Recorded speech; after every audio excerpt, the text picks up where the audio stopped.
Fair warning, I'm probably going to go over my 1 to 2 minutes, so bear with me.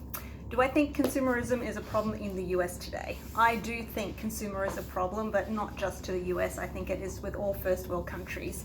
I think that we live in a very throwaway society. It's cheaper to buy something new than repair that's something that we have.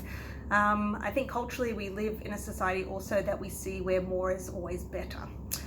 We get what we want rather than what we need. Basically, we overindulge, and we see that on a daily aspect. While consumerism gives us more choices to higher quality and for less money, I think that we try to feed our emotions or try to get some fulfillment out of that. We believe that different brands of clothing, types of cars, expensive jewelry, the latest iPhone, all somewhat, when we purchase them, provide some endorphins that make us feel happy. Consumerism as a protection, I think that the US has done a good job or has a good structure in place to make some changes and influence the market. However, through the readings, it sounds like most agencies are underfunded, understaffed, or don't even have the authority to make real change.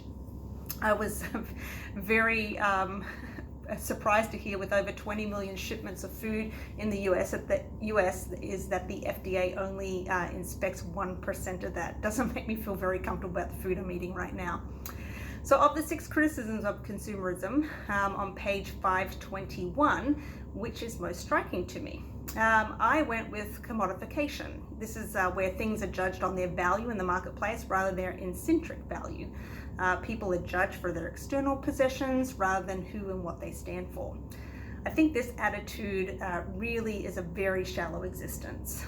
Happiness is very short-lived. Going back to that fulfillment is very short-lived. You know, it's only there until the next new bright thing comes along, or the neighbor down the road gets something that you deem as better, faster, more pretty, etc. than what you have.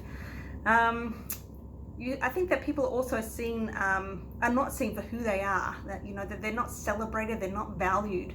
And so this leads me to the idea of, is that why we see increase in depression, anxiety, and in cases some suicides? Do I agree with the assessment on page 523? Is consumerism out of control? Well, somewhat I think it is, but I don't think as a world community we're going to stop. I think that the mighty dollar will always prevail. More money, more power, you get to do more things that you want to do and not forced to do things you don't. So I think though, as individuals, we can make a change. We can make a change, I should say, in our attitudes and buying practices. We talked about protesting last week and elevating our concerns in a constructive, non-violent way. You can also boycott brands, manufacturers, you can write to your congressman, you can have a say and have an impact. I also think that you can, in your own way that you consume, that you can make differences. 2 ways that I think that I make a difference is that I buy a majority of my clothing from an online thrift store called ThredUp. I'm buying someone's clothes that are not wanted. Also, there is an ugly fruit and vegetable online store called imperfectproduce.com, and it has very good quality fruit and veggies, but they might be an odd shade, they might have a blemish, but they are still good, but they just can't be sold to mainstream. They would normally be thrown out. So there are 2 ways that I feel that I can contribute to consumerism. I'll have a couple other things, but we'll just leave it at those 2. So in my opinion, is the global rise of consumer a positive or negative trend?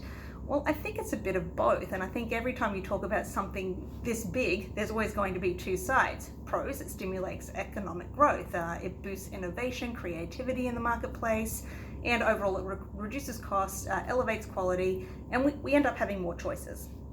On the con side though, that you see priorities at least making the priority of making money at the cost of the environment.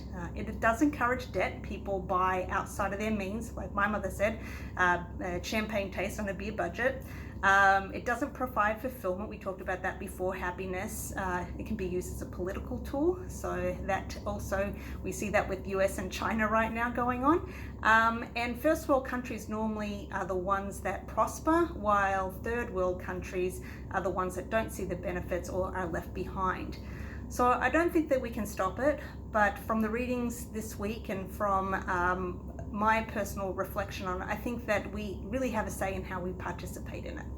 Anyway, that's my 5 minutes and 2 seconds. So hope everyone's having a good week. Bye.